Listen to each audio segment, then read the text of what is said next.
तो last part में Broly Beerus से फाइट कर रहा होता है और वो काफ़ी आसानी से बीरस को टक्कर भी दे रहा होता है, जिसके बाद बीरस थक जाता है और वो खाना खा करके सोने चला जाता है।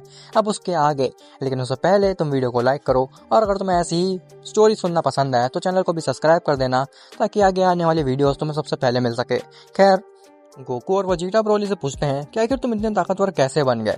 जब लास्ट टाइम तुमने वजीटा से फाइट किया था तो तुम वजीटा की डिस्ट्रॉयर की एनर्जी के सामने टिक भी नहीं पाए थे, और आज तुमने लॉर्ड बीरस की हकाइकी को भी काफी अच्छे से काबू कर लिया था। आखिर ऐसा तुम कैसे कर पाए हो? तो ब्रोली कहता है कि मैंने मेडिटेशन करके एक चीज जानी है। वजीटा पूछता है आखिर वो चीज क्या है। तो ब्रोली बताता है कि तुम लोग हमेशा अपने आप को फिजिकली स्ट्रांग बनाते रहते हो, तुमने कभी अपने इनर पोटेंशियल को जगाने की कोशिश नहीं की। ये जब मैं मेडिटेशन कर रहा था तब मैं अपने पोटेंशियल को सही से जान पाया और मेरे अंदर जो हिडन पोटेंशियल था उसको मैंने अनलीश कर लिया, जिसकी वजह से मैंने लॉर्ड बीरस की हकाइकी को भी काफी आसानी से कंट्रोल कर लिया था। वीस कहता है मैंने तो कभी सोचा भी नहीं था कि सेयंस के अंदर हिडन पोटेंशियल भी होता है।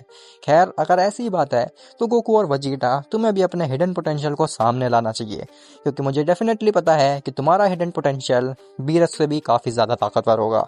खैर, वहीं दूसरी तरफ फ्रीजा सुप्रीम काय के पास पहुंचता है और फ्रीजा सुप्रीम काय कहता है कि मुझे लॉर्ड जेनो से मिलना है। सुप्रीम काय पूछते हैं फ्रीजा से कि आखिर तुम्हें ऐसा क्या जरूरी काम आ गया कि तुम्हें लॉर्ड जेनो से मिलना है, और क्या तुम्हें पता नहीं है कि एक मॉर्टल बिना उनकी इजाजत के उनके आसपास भी नहीं आ सकता। फ्रीजा कहता है वो मुझे पता है, लेकिन आप मुझे उनके पास बस एक बार लेके चलो, वो मुझे खुद अंदर आने को कहेंगे। सुप्रीम का हैरान होता है और वो कहता है मुझे नहीं लगता कि लॉर्ड जेनो तुम्हें इजाजत देंगे अंदर आने की। फ्रीजा कहता है तुम बस मुझे उनके पास लेकर के चलो, जिसके बाद सुप्रीम का वैसा ही करता है।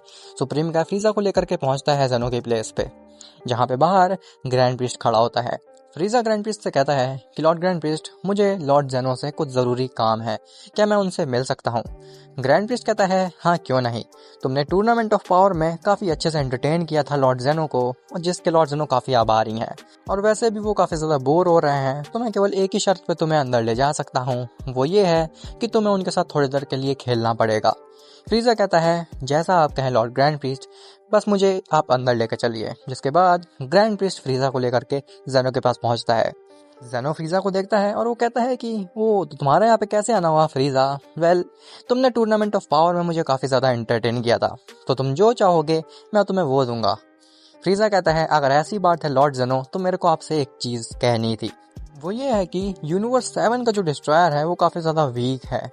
जेनो कहता है आखिर तुम ऐसा कैसे कह सकते हो, वो भी अपने डिस्ट्रॉयर के लिए? इवन बीरस तो सभी डिस्ट्रॉयर में सबसे ज्यादा स्ट्रॉन्गेस्ट है। फ्रीजा कहता है लॉर्ड जेनो, आप बुरा मत मानिए तो मैं एक बात कहूँ आपसे, वो ये है कि अब आपके सभी डिस्ट्रॉयर्स काफी ज्यादा वीक हो चुके हैं। मुझे लगता है कि मैं ही इतना ताकतवर हूँ कि मैं सभी डिस्ट्रॉयर्स को अकेले ही हरा दूं।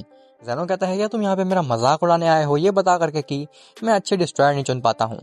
फ्रीजा कहता है ऐसी बात बिल्कुल भी नहीं है लॉर्ड जेनो, मैं तो बस ये चाहता हूँ कि एक टूर्नामेंट कराया जाए जिसमें कि सभी डिस्ट्रॉयर्स और कुछ मॉर्टल्स जो कि अपने आप को डिस्ट्रॉयर से ज्यादा ताकतवर समझे वो पार्टिसिपेट करें, जिससे कि आपको ये भी पता चल जाएगा कि आखिर कौन सा डिस्ट्रॉयर बनने के लायक नहीं है और आखिर कौन सा मॉर्टल है जो कि डिस्ट्रॉयर बनने के लायक है।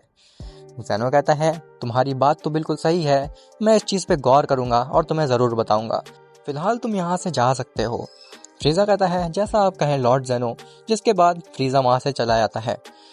जेनो ग्रैंड प्रीस्ट से कहता है कि ग्रैंड प्रीस्ट, क्या तुम्हें भी ऐसा लगता है कि हमारे डिस्ट्रॉयर्स कुछ ज्यादा ही वीक हो चुके हैं और मॉर्टल्स आगे निकल रहे हैं डिस्ट्रॉयर्स से? ग्रैंड प्रीस्ट कहता है लॉर्ड जेनो, उसके बारे में तो मुझे बिल्कुल नहीं पता, लेकिन मैं ये चीज जरूर मानता हूँ कि डिस्ट्रॉयर्स काफी ज्यादा आलसी हो चुके हैं, उनको अपने यूनिवर्स में संतुलन बनाने में ज्यादा ध्यान बिल्कुल भी नहीं है, क्योंकि उनको लगता है कि उनके कंपटीशन में कोई भी नहीं है, अगर वो काम नहीं भी करेंगे तो उनको रिप्लेस करने वाला कोई भी बीइंग नहीं है। इसीलिए अगर हम ये टूर्नामेंट कंडक्ट कराते हैं तो डिस्ट्रॉयर्स को एक संदेशा मिलेगा कि वो अपने आप को इम्प्रूव करते रहें। जेनो कहता है तुम्हारी बात तो बिल्कुल सही है ग्रैंड प्रीस्ट, तो फिर जाओ और टूर्नामेंट की तैयारी शुरू कर दो, और उस टूर्नामेंट से मुझे एक चीज और पता चल जाएगी। ग्रैंड प्रीस्ट कहता है आखिर वो कौन सी चीज है लॉर्ड जेनो? तो जेनो कहता है कि उसके बारे में मैं तुम्हें नहीं बता सकता, वो जैकेट। खैर तुम जाओ और जा करके उस स्टेडियम को तैयार करो, और हाँ इस बार ध्यान रखना कि वो अरीना बिल्कुल भी ब्रेक ना हो। ग्रैंड प्रिस्ट कहता है जैसा आप कहें लॉर्ड ज़ेनो। ऐसा बोल करके ग्रैंड प्रिस्ट वहाँ से चला जाता है। ज़ेनो सोचता है अच्छा हुआ मैंने ग्रैंड प्रिस्ट के सामने कुछ भी नहीं बोला, वरना अगर उसके सामने मैं जैकेट के बारे में कुछ भी बोल देता तो हो सकता था कि बहुत बड़ी प्रॉब्लम खड़ी हो जाती। खैर इस टूर्नामेंट से ये भी पता चल जाएगा कि क्या कोई ऐसा मॉडल है हमारे मल्टीवर्स में जो कि उस जैकेट का हकदार है। खैर वो तो टूर्नामेंट में ही पता चलेगा। खैर फ्रीजा सुप्रीम का ऐसे कहता है कि मुझे बीरस के प्लेनेट पे ले चलो, मुझे उनसे कुछ बहुत ज़रूरी बात करनी है। सुप्रीम का कहता है आखिर तुम्हारे दिमाग में चल क्या रहा है फ्रीजा, तुम क्या सोच रहे हो करने की। फ्रीजा कहता है तुमसे जितना कहा तुम बस उतना करो, तुम्हें वहाँ चल के सब पता चल जाएगा। सुप्रीम का फ्रीजा की बात मानता है और उसको बीरस के प्लेनेट पे ले जाता है। बीस फ्रीजा को देखता है और वो कहता है कि आखिर तुम्हारा यहाँ पे दोबारा कैसे आना हुआ, क्या तुम फिर से ट्रेनिंग करना चाहते हो और मेरे स्टाफ का इस्तेमाल करना चाहते हो। फ्रीजा कहता है ऐसा बिल्कुल भी नहीं है लॉर्ड वीस, मैं तो बस लॉर्ड बीरस को एक चेतावनी देना चाहता हूँ। वीस कहता है आखिर कैसी चेतावनी।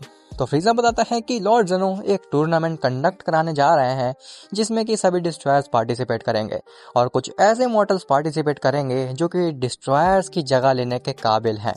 तो मैं तो बस यहाँ पे लॉर्ड बीरस को एक चेतावनी देने आया था कि तैयारी शुरू कर दीजिए, नहीं तो हो सकता है कि आपकी जगह कोई और डिस्ट्रॉयर बन जाए।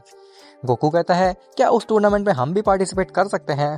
फ्रीजा कहता है हाँ अगर तुम्हें लगता है कि तुम डिस्ट्रॉयर से ज़्यादा ताकतवर हो तो, वरना मुझे तो नहीं लगता कि तुम मुझसे आगे निकल पाओगे।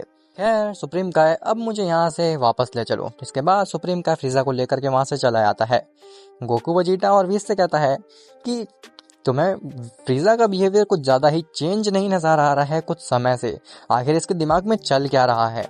वीस कहता है मुझे लगता है कि ये लॉर्ड ज़ेनो के दिमाग में टूर्नामेंट वाली बात फ्रीजा ने ही डाली है, क्योंकि उसे लगता है कि वो लॉर्ड बीरस को काफ़ी आसानी से हरा सकता है, लेकिन वो अभी तक ब्रोली से नहीं मिला है।